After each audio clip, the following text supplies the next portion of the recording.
ಇವತ್ತಿನ ವಿಡಿಯೋದಲ್ಲಿ ಪೂರಿ ಥರ ಉಬ್ಬಿರುವಂತಹ ಪರ್ಫೆಕ್ಟ್ ಆಗಿರುವಂಥ ಕಾಯಿ ಹೋಳಿಗೆಯನ್ನು ತುಂಬಾ ಸುಲಭವಾಗಿ ಹೇಗೆ ಮಾಡ್ಬೋದು ಅನ್ನೋದನ್ನು ಹೇಳ್ಕೊಡ್ತಾ ಇದ್ದೇನೆ. ಈ ವಿಡಿಯೋ ನೋಡಿದರೆ ಎಂಥವರು ಕೂಡ ಅಡುಗೆ ಬರದವರು ಕೂಡ ಈ ಹೋಳಿಗೆಯನ್ನು ತುಂಬಾ ಸುಲಭವಾಗಿ ಮಾಡ್ಬೋದು. ನಿಮಗೆ ನಮ್ಮ ಈ ವಿಡಿಯೋ ಇಷ್ಟ ಆದರೆ ಲೈಕ್ ಮಾಡಿ, ಹಾಗೆಯೇ ಬೇರೆಯವರಿಗೆ ಶೇರ್ ಮಾಡಿ ಕೂಡ. ಇಲ್ಲಿ ತನಕ ನೀವು ಯಾರಾದರೂ ನಮ್ಮ ಚಾನೆಲ್ಗೆ ಸಬ್ಸ್ಕ್ರೈಬ್ ಆಗಿಲ್ಲದಿದ್ದರೆ ಸಬ್ಸ್ಕ್ರೈಬ್ ಆಗೋದನ್ನು ಕೂಡ ಮರಿಬೇಡಿ. ಯಾಕಂತಂದರೆ ನಾವು ನೆಕ್ಸ್ಟ್ ಹಾಕುವಂಥ ಕೂಡ ಎಲ್ಲ ವಿಡಿಯೋಗಳನ್ನು ನೀವು ಮಿಸ್ ಮಾಡದೆ ನೋಡ್ಕೋಬೋದು. ಥ್ಯಾಂಕ್ಸ್ ಎಲ್ರಿಗೂ. 2 ಕಪ್ಪಷ್ಟು ಕಾಯಿ ತುರಿ ಹೂರಣಕ್ಕೆ ಬೇಕಾಗುತ್ತೆ.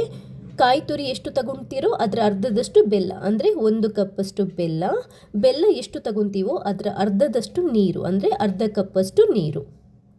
ಹಾಗೆಯೇ ಒಂದು ಸ್ವಲ್ಪ ಏಲಕ್ಕಿ ಪುಡಿ, ಏಲಕ್ಕಿನ ಪುಡಿ ಮಾಡ್ಕೊಂಡು ಇಟ್ಕೊಂಡಿರೋದು 4-5 ಏಲಕ್ಕಿ ತಗೊಂಡು ಇವಾಗ ಸ್ಟವ್ ಮೇಲೆ ಒಂದು ಪ್ಯಾನನ್ನು ಬಿಸಿ ಮಾಡಿಬಿಟ್ಟು ಮೀಡಿಯಮ್ ಫ್ಲೇಮ್ ಇಟ್ಕೊಂಡು ಈ ಬೆಲ್ಲನ ಹಾಕ್ಕೊಳ್ಳಿ. 1 ಕಪ್ಪಷ್ಟು ಬೆಲ್ಲನ ಹಾಕ್ಕೊಂಡಿದ್ದೇನೆ. ಅದಕ್ಕೆ ಇವಾಗ ಅರ್ಧ ಕಪ್ಪಷ್ಟು ನೀರನ್ನು ಹಾಕ್ಕೊಂಡು ಈ ಬೆಲ್ಲನ ಪಾಕ ಮಾಡಬೇಕು. ಈ ಬೆಲ್ಲದ ಪಾಕ ತುಂಬ ಕುದಿಯೋದೇನು ಬೇಡ, ಒಂದು ಕುದಿ ಬಂದರೆ ಸಾಕು. ಯಾಕಂತಂದರೆ ಜಾಸ್ತಿ ಕುದಿದ್ರೆ ನಿಮಗೆ ಕಾಯಿ ಹೋಳಿಗೆ ಗಟ್ಟಿ ಆಗುತ್ತೆ. ಒಂದು ಕುದಿ ಬಂದಾಗ ಇವಾಗ 2 ಕಪ್ಪಷ್ಟು ಕಾಯಿ ತುರಿನ ಹಾಕ್ಕೊಂಡು ನಾವು ಮೀಡಿಯಮ್ ಫ್ಲೇಮ್ ಇಟ್ಕೊಂಡು ಇದನ್ನ ಹದ ಮಾಡ್ತಾ ಬರಬೇಕು. ನೋಡಿ, ಈ ಹದಕ್ಕೆ ಬಂದರೆ ಸಾಕು. ಇವಾಗ ಇದಕ್ಕೆ ನಾವು ಏಲಕ್ಕಿನ ಹಾಕೋಬೇಕಾಗುತ್ತೆ. ನಿಮಗೆ ಒಂದು ವೇಳೆ ಪಾಕ ಸ್ವಲ್ಪ ತೆಳ್ಳಗಾಯಿತು ಅಂತಂದರೆ ಮತ್ತೊಂದು ಸ್ವಲ್ಪ ನೀವು ಕಾಯಿ ತುರಿನ ಹಾಕೋಬೋದು, ಏನು ಟೆನ್ಷನ್ ತಗೊಳ್ಳುವಂಥ ಅವಶ್ಯಕತೆ ಇಲ್ಲ. ಆವಾಗ ನಿಮಗೆ ಇದು ಹೂರಣ ಪರ್ಫೆಕ್ಟ್ ಹದಕ್ಕೆ ಬರುತ್ತೆ.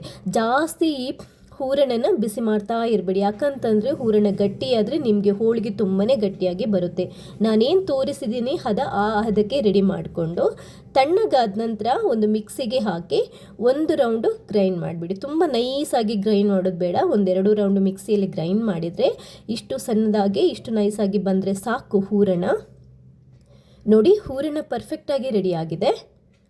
ಇದನ್ನ ಇವಾಗ ನಮಗೆ ಉಂಡೆ ಕಟ್ಟಲಿಕ್ಕೆ ಕೂಡ ಕರೆಕ್ಟಾಗಿ ಬರುತ್ತೆ. ನೋಡಿ, ಹೂರಣನ ನೀಟಾಗಿ ಉಂಡೆ ಮಾಡಿಟ್ಕೊಳ್ಳಿ. ಇಷ್ಟೇ ಹೂರಣ ರೆಡಿಯಾಗಿದೆ. ಇವಾಗ ನಮಗೆ ಕಣಕಕ್ಕೆ 1 ಕಪ್ಪಷ್ಟು ಮೈದಾ ಹಿಟ್ಟು, 2 ಕಪ್ಪಷ್ಟು ಕಾಯಿ ತುರಿಗೆ 1 ಕಪ್ಪಷ್ಟು ಮೈದಾ ಹಿಟ್ಟು, 1 ಟೇಬಲ್ ಸ್ಪೂನಷ್ಟು ರವೆ, ಯಾವ ರವೆ ಬೇಕಾದರೂ ಆಗುತ್ತೆ, ಚಿಟಿಕೆ ಉಪ್ಪು, ಚಿಟಿಕೆ ಅರಶಿನ, 1-2 ಟೇಬಲ್ ಸ್ಪೂನಷ್ಟು ಕುಕ್ಕಿಂಗ್ ಆಯಿಲ್, ಇಷ್ಟು ಬೇಕಾಗುತ್ತೆ. ಹಾಗೆಯೇ ಸ್ವಲ್ಪ 1/4 ಕಪ್ಪಷ್ಟು ನೀರು. ಮೊದಲು ಈ ಮೈದಾ ಹಿಟ್ಟನ್ನು ಒಂದು ಮಿಕ್ಸಿಂಗ್ ಬೌಲಿಗೆ ಹಾಕ್ಕೊಳ್ಳಿ. 1 ಕಪ್ಪಷ್ಟು ಮೈದಾ ಹಿಟ್ಟಿಗೆ 1 ಟೇಬಲ್ ಸ್ಪೂನಷ್ಟು ರವೆ, ಚಿಟಿಕೆ ಉಪ್ಪು, ಚಿಟಿಕೆ ಅರಶಿನ ಪುಡಿ ಹಾಕ್ಕೊಂಡು ನೀಟಾಗಿ ಮಿಕ್ಸ್ ಮಾಡ್ಕೊಳ್ಳಿ. ಕೆಲವರು ಉಪ್ಪು ಹಾಕ್ಕೊಳ್ಳಲ್ಲ, ಬಟ್ ಚಿಟಿಕೆ ಅಷ್ಟು ಹಾಕಿದರೆ ಟೇಸ್ಟ್ ಚೆನ್ನಾಗೇ ಬರುತ್ತೆ, ಏನು ತೊಂದರೆ ಇಲ್ಲ. ಅರಶಿನ ಕಲ್ಲರಿಗೆ ಹಾಕ್ಕೊಳ್ಳೋದು ಬೇಕಾದರೆ ಹಾಕೋಬೋದು, ಬೇಡ ಅಂದರೆ ಸ್ಕಿಪ್ ಮಾಡ್ಬೋದು. ಫಸ್ಟ್ ಸ್ವಲ್ಪ ನೀರು ಹಾಕ್ಕೊಂಡು ಈ ಹಿಟ್ಟನ್ನು ಈ ಥರ ಒದ್ದೆ ಮಾಡ್ಕೋಬೇಕು. ಹಿಟ್ಟಿಗೆ ಒಂದೇ ಸರಿ ನೀರು ಹಾಕಿ ಕಲಿಸ್ಕೋಬಾರ್ದು, ಸ್ವಲ್ಪ ಸ್ವಲ್ಪನೇ ನೀರು ಹಾಕಿ ಕಲಿಸ್ಕೋಬೇಕು. ಮೈದಾ ಹಿಟ್ಟು ಬೇಗ ಒದ್ದೆ ಆಗುತ್ತೆ ಮತ್ತು ಮೆತ್ತಗಾಗುತ್ತೆ. ನೋಡಿ, ಇವಾಗ ಮತ್ತೊಂದು ಸ್ವಲ್ಪ ನೀರನ್ನು ಹಾಕಿ ನೀಟಾಗಿ ಕಲಿಸ್ಕೊತಾ ಇದ್ದೇನೆ. ನೀರು ನೋಡ್ಕೊಂಡು ಹಾಕ್ಕೊಳ್ಳಿ. 1 ಕಪ್ ಹಿಟ್ಟು ಕಲಿಸ್ಲಿಕ್ಕೆ 1/4 ಕಪ್ಪಷ್ಟು ನೀರು ಸಾಕಾಗುತ್ತೆ. ನೀಟಾಗಿ ಕೈಯಿಂದ ಬಡ್ಕೊಂಡು ಒತ್ಕೊಂಡು ನೀಟಾಗಿ ನೋಡಿ ಈ ಥರ ನಾವು ನಾದ್ಕೋಬೇಕು. ಫಸ್ಟ್ ಕೈಗೆ ಅಂಟೋ ಥರ ನಾದ್ಕೋಬೇಕು, ಅದಕ್ಕೆ ನಾದ್ಕೋಬೇಕು. ಅದಾದ ನಂತರ ಒಂದು 3 ನಿಮಿಷ ನಾದಿದ ನಂತರ ನಿಮಗೆ ಅದು ಕೈಗೆ ಅಂಟ್ಕೊಳ್ಳಲ್ಲ. ನೋಡಿ, ಇವಾಗ ಇದಕ್ಕೆ 1-2-3 ಟೇಬಲ್ ಸ್ಪೂನಷ್ಟು ಕುಕ್ಕಿಂಗ್ ಆಯಿಲನ್ನು ಹಾಕಿ ಮತ್ತೊಂದು ಸರಿ ನೀಟಾಗಿ ಹಿಟ್ಟನ್ನು ನಾವು ನಾದ್ಕೋಬೇಕು. ಆಯಿಲ್ ಹಾಕೋಕ್ಕಿಂತ ಮುಂಚೆ 3 ನಿಮಿಷ, ಆಯಿಲ್ ಹಾಕಿದ ನಂತರ ಒಂದು 3 ನಿಮಿಷ ನೀಟಾಗಿ ನಾದ್ಕೋಬೇಕು. ಯಾವ ಥರ ಅಂತಂದರೆ ಎಳೆದ್ರೆ ರಬ್ಬರ್ ಥರ ಬರಬೇಕು. ನೋಡಿ, ಇದು ಇವಾಗ ಪರ್ಫೆಕ್ಟಾಗಿ ಕಣಕ ಅಥವಾ ಹಿಟ್ಟು ರೆಡಿಯಾಗಿದೆ. ಈ ಥರ ಆದರೆ ನಮಗೆ ಒಡೆಯದ ಹಾಗೆ ಹೋಳಿಗೆನ ಮಾಡ್ಬೋದು. ತುಂಬ ಜನರಿಗೆ ಕಾಯಿ ಹೋಳಿಗೆ ಒಡೆಯುತ್ತೆ ಅನ್ನೋ ಟೆನ್ಷನ್ ಇದಕ್ಕೆ. ಆ್ಯಕ್ಚುಲಾಗಿ ಕಣಕ ಸರಿಯಾಗಿ ಕಲಸಿರಲ್ಲ. ಕಣಕನ ನಾನು ಹೇಳಿದ ಅದಕ್ಕೆ ಕಳಿಸಿದ್ರೆ ಒಡೆಯದ ಹಾಗೆ ಕಾಯಿ ಹೋಳಿಗೆನ ಮಾಡ್ಬೋದು. ಈ ಹದಕ್ಕೆ ಹಿಟ್ಟನ್ನು ಕಲಿಸ್ಕೊಂಡ್ರೆ ನಾವು ಇದನ್ನ ನೆನೆಸ್ಕೊಳ್ಳೋ ಅವಶ್ಯಕತೆ ಇಲ್ಲ, ಇಮಿಡಿಯೇಟಾಗಿ ಹೋಳಿಗೆನ ಮಾಡ್ಕೋಬೋದು. ಚಿಕ್ಕ ಉಂಡೆನ ಮಾಡಿಕೊಂಡು ಹಿಟ್ಟಿದ್ದು ಫಸ್ಟ್ ಈ ಥರ ಚಿಕ್ಕದಾಗಿ ನಾವು ಕೈಯಿಂದ ಒತ್ಕೋಬೇಕು.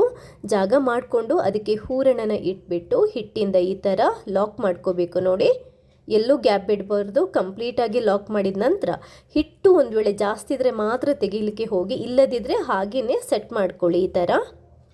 ಇವಾಗ ಬಾಳೆ ಎಲೆ ಆಗುತ್ತೆ ಅಥವಾ ನಿಮ್ಮಲ್ಲಿ ಯಾವುದಾದ್ರೂ ಹೋಳಿಗೆ ತಟ್ಟುವಂಥ ಶೀಟ್ ಇದ್ದರೆ ಅದರಲ್ಲಿ ಸ್ವಲ್ಪ ಎಣ್ಣೆ ಪಸೆ ಸವರ್ಕೊಂಡು ಕೈಯಿಂದನೇ ಈ ಥರ ಒತ್ತಿ ಇದೆಯಲ್ವ ಹೋಳಿಗೆ ಮಾಡ್ಬೋದು. ನಾನು ಇದು ಹಿಟ್ಟು ಮತ್ತು ಕನಕ ತುಂಬಾ ಪರ್ಫೆಕ್ಟ್ ಆಗಿರೋದ್ರಿಂದ ಲಟ್ಟಣಿಗೆ ಇಲ್ಲಿ ಲಟ್ಟಿಸ್ಕೊಳ್ಳುವಂಥ ಅವಶ್ಯಕತೆ ಇರಲ್ಲ. ಕೈಯಿಂದ ಈ ಥರ ಒತ್ತಿದ್ರೆ ಎಷ್ಟು ಪರ್ಫೆಕ್ಟಾಗಿ ಹೋಳಿಗೆ ರೆಡಿಯಾಗಿದೆ ನೋಡಿ. ನಿಮಗೆ ಈ ಕನ್ಸಿಸ್ಟೆನ್ಸಿ, ಹದ, ಇದರ ದಪ್ಪ ನೋಡಿದರೆ ನಾನು ಜಾಸ್ತಿ ಏನು ಹೇಳೋ ಅವಶ್ಯಕತೆ ಇಲ್ಲ, ನಿಮಗೆ ಗೊತ್ತಾಗುತ್ತೆ ಇದು ಎಷ್ಟು ಪರ್ಫೆಕ್ಟಾಗಿ ಬಂದಿದೆ ಅಂತ. ಎಲ್ಲದನ್ನು ರೆಡಿ ಮಾಡಿಟ್ಕೊಳ್ಳಿ. ಇವಾಗ ಸ್ಟವ್ ಮೇಲೆ ತವನ ಬಿಸಿ ಮಾಡಿಬಿಡಿ. ಚೆನ್ನಾಗಿ ಬಿಸಿ ಆಗಬೇಕು. ಬಿಸಿ ಆದ ನಂತರ ತುಪ್ಪ ಅಥವಾ ಸ್ವಲ್ಪ ಆಯಿಲನ್ನು ಹಾಕ್ಕೊಂಡು ನಾವು ಈ ಹೋಳಿಗೆನ ಹಾಕ್ಕೊಂಡು ಮಗುಚಿ ಹಾಕ್ತಾ ಕಾಯಿಸ್ಕೋಬೇಕು.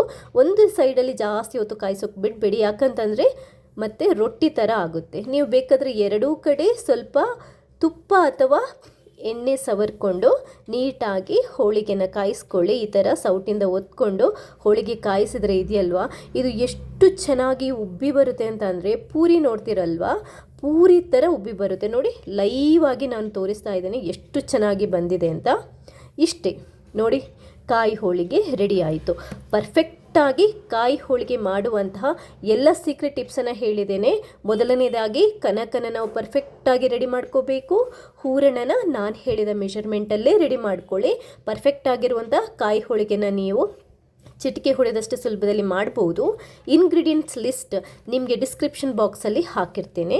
ಈ ಹಬ್ಬಕ್ಕೆ ಈ ಥರ ಹೋಳಿಗೆನ ಮಾಡಿ ಎಂಜಾಯ್ ಮಾಡಿ. ವಿಡಿಯೋ ಇಷ್ಟ ಆದರೆ ನೀವು ಮಾತ್ರ ನೋಡೋದಲ್ಲ, ಬೇರೆಯವರಿಗೆ ಕೂಡ ಶೇರ್ ಮಾಡಿ. ನನ್ನ ಈ ಪ್ರಯತ್ನನ ಇದೇ ಥರ ಸಪೋರ್ಟ್ ಮಾಡ್ತಾನೆ ಇರಿ.